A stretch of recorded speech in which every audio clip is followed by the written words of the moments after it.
required deadlines, and we have two of them. June 30 for the tentative budget, the end of August for the final budget. But we can defer some of the final actions until we really know what those budget influences are. It gives us room to breathe. If we were going to pass our local budget with the assumption of worst case scenarios, $4.2 million coming out of an already depleted bank account, it would mean the potential of double-digit wage concessions, huge numbers of layoffs, huge program reductions, and we don't know what yet is going to occur. So instead, the approach that we're recommending is one that assumes a smaller revenue loss than the worst case, with a recognition that we may need to revisit the budget mid-year depending on the conditions that actually occur. So rather than put a noose around our necks right now, let's make some prudent decisions and then leave the door open and recognize that when we know what we're really facing, we're going to be in a better position to make good judgments about it. There are risks to this approach. The tax initiative is not a panacea. There is no new money for the college in the tax initiative. It is only that we don't lose more money. So it is incredibly important, and I urge you to talk to your neighbors and to help people understand what the implications really are. But it isn't as if that tax is passed that suddenly there's a flood of money coming back into the system. There's no restoration involved in it. And regardless of whether the tax initiative passes, MPC has got a structural imbalance between the ongoing revenues and the ongoing expenses. In other words, we are spending more money than we're taking in. And as I shared with you, we've done this consciously. We've done it to try to have a measured, a balanced approach so as to not have undue pressure on any particular part of our operation.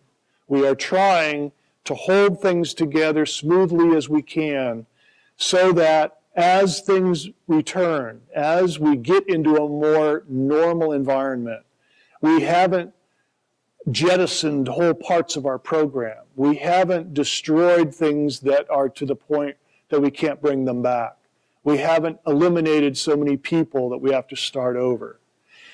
That requires using some one-time monies, and we are continuing in our willingness to do that, but there has to be a recognition among all of us that this is not a fiscally stable way to operate. At some point, we're going to have to address that structural imbalance. I would hope that it could be done at a time when we've got more flexible options in front of us than we have today. But it's important that I just keep reminding you this is a part of the reality that we have. So before I go to your questions, I'll remind you, as I said to you before, HOPE is still not a good financial plan, but careful consideration of options leads to one. We do have a strong history of making good decisions when we've been faced with difficult choices. It doesn't mean that everybody's agreed, and it doesn't mean that everybody was happy, and it doesn't mean that there wasn't vigorous debate about it in the process. But we have ended up making good decisions in the long run on behalf of the institution, and that is in your best interest as well. These challenges are going to have to be addressed in the same way. There are so many unknowns that the best that we can do is to try to just describe what the factors are, describe what the options are, and come together with a good faith effort to try to respond to those conditions. So the format that we're proposing right now and was demonstrated in what was presented to the College Council yesterday by Steve Ma in the tentative budget is this measured approach where a smaller reduction in revenue cap is assumed. That amount is $750,000 with an understanding that once we know what happens first with the state legislature, the actual passing of the budget by the state legislature. Number two, what happens with reference to the redevelopment agency property taxes, whether or not they materialize or not, or whether legislation holds us harmless. And number 3 is the tax initiative in November. Once we know these fingers, we've got a better ability to sit down and have intelligent conversations about what to do. So in a way, this budget, the tentative budget, is really a placeholder. That's kind of not uncommon. In August, it will be more solid, but the reality is that some of this won't play out until well into November. And so looking at the collective bargaining side of things, it's very difficult to turn around and just say, this is definitively it, and we're not going to come back and rediscuss it without then looking at the worst case, and we don't want to do that. We want to recognize that there really are opportunities and there are hopes, and instead we want to keep those doors open. So that's kind of where we are. It's what we're approaching. We have a tentative agreement with MPCTA that reflects this concept that I'm describing. You all have to debate that and decide how you feel about it. We will be returning to the table tomorrow with MPCEA, and it will be based on these same principles in terms of the TA that we would be looking to try to develop with them. So that's it. And if you got questions, I'll do my best to try to respond. Steve's available as well. And I think Carla has a mic or not? You don't? You? I thought you did. George does.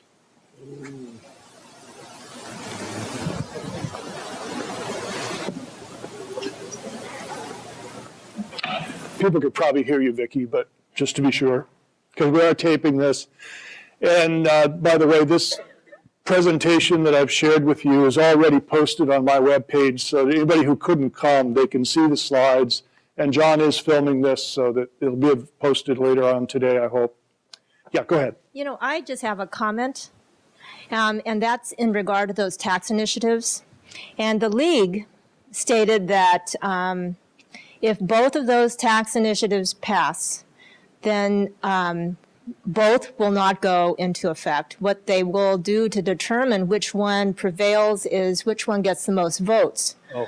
So if one were to take the strategy of, well, I'll vote for both, that might not be so wise if the one that doesn't benefit community colleges ends up getting the most votes. Okay. I appreciate you. I didn't know that. Thank you, Vicki. Okay.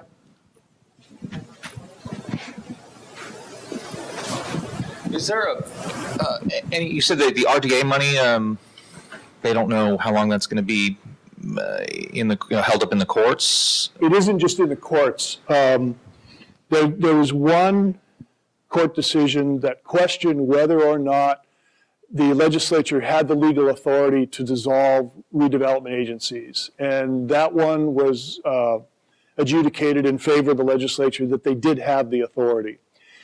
What's holding it up now is the actual mechanism by which those dollars would be then returned to the state. So the legislation that was passed that dissolved the RDAs created these local oversight boards. The local oversight boards have the responsibility to pull apart the various obligations of the local redevelopment agencies, pay off those obligations that are warranted, and then return the funds to the state. Well, the reality is that everybody's, including us, have got their hands into the pie because they actually have legitimate calls on those dollars. And what's occurring is, although Vicki and Steve can go into more detail than I, is that the cities in particular are very reluctant to return any funds until they feel that all of their legal options are exhausted, and they don't feel that they are. So my personal feeling is that it's not going to be returned in the near future because it's not in their best interest to do that. Is that a fair, just?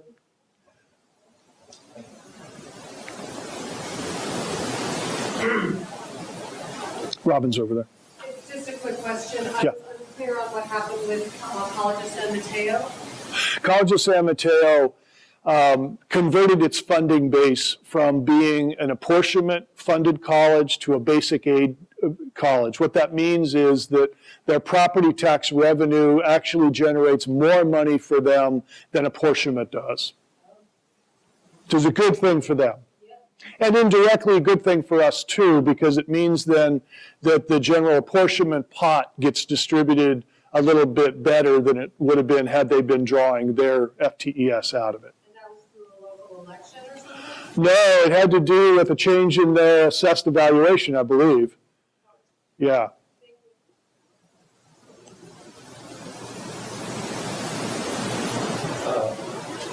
When do you expect the classified to get a contract to you, since you got that deadline? When's classified can get their contract over, since they get this deadline with the budget? Well, what I said was we're returning to the table tomorrow, and we will engage in good faith bargaining. And everybody has the same interest, Ed. I think everybody wants to try to come to a speedy resolution, but I don't have an answer to your question.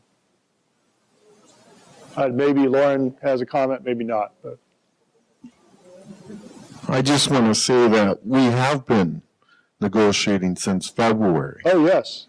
So this isn't, and I have this feeling, our membership and other memberships are concerned that we make these decisions so they happen in June, so that everybody has to go home and they can't vote. Well, that is not our intention at all. That's why we start our negotiations early in the year, because we know we get to this point.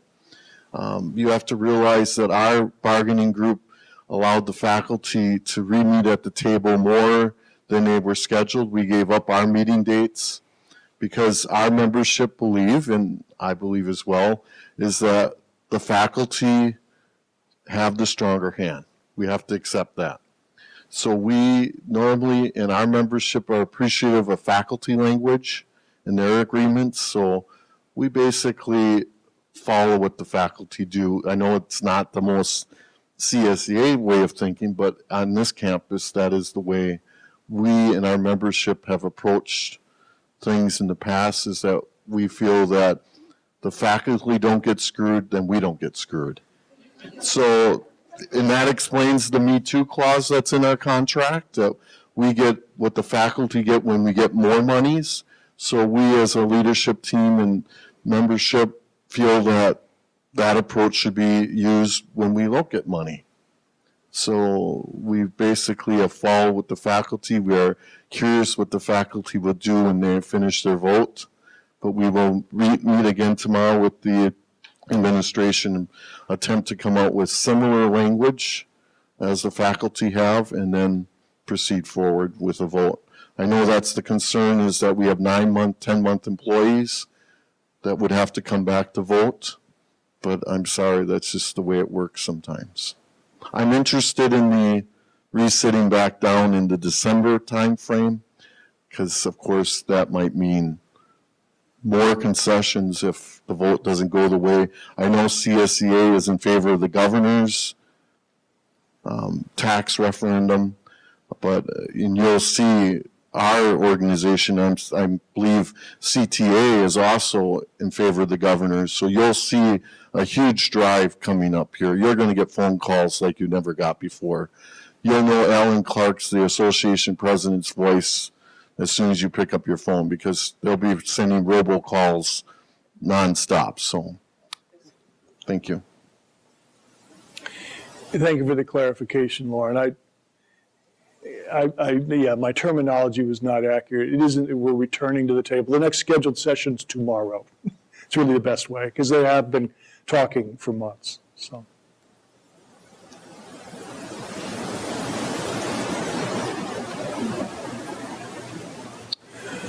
Any other questions? Okay. Well, thank you very, very much. I appreciate it. And let's let this all unfold. And hopefully it will be with conditions that lessen the degree of challenge that's before us. So I appreciate the willingness that you all have to understand what's going on and base your judgments on that information. So thank you.